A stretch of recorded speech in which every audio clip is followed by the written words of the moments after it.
నేను ఇప్పుడు దోసకాయ కూర చేస్తాను. నేను ఏ విధంగా చేస్తాను అనేది ఇప్పుడు చూద్దాం. ఫస్ట్ స్టవ్ మీద కడాయి పెట్టుకొని ఒక 2-3 టేబుల్ స్పూన్ల ఆయిల్ పోసుకున్నాక ఇది కాస్త వేడైనాక కొద్దిగా జీలకర్ర అట్లనే ఉల్లిపాయ ముక్కలు వేసుకొని వేయించుకోవాలి. ఉల్లిపాయలు మంచిగా మగ్గితేనే మనకు గ్రేవీ అనేది చిక్కగా వస్తుంది. కాబట్టి ఎర్రగా వేగనియాలి. మూత పెట్టుకొని ఒక 5-6 నిమిషాలు మంచిగా వేగినాక ఇలా మూత తీసేసి ఒకసారి కలియబెట్టుకొని ఇందులోకి కరివేపాకు, అల్లం వెల్లుల్లి పేస్టు, పసుపు కూడా వేసుకోవాలి.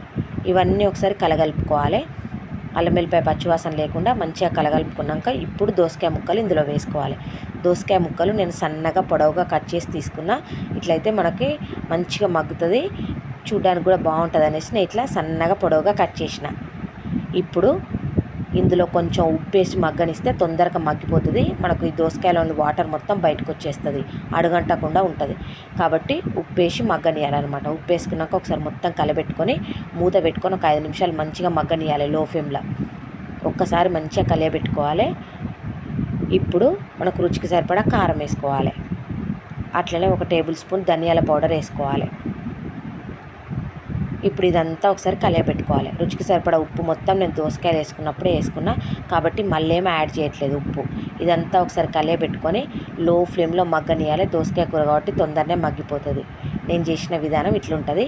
నచ్చితే మీరు కూడా వేసుకోండి. అట్లనే నచ్చితే సబ్స్క్రైబ్ చేయండి, లైక్ చేయండి. ఇలాంటి మంచి మంచి వీడియోలు చూడొచ్చు.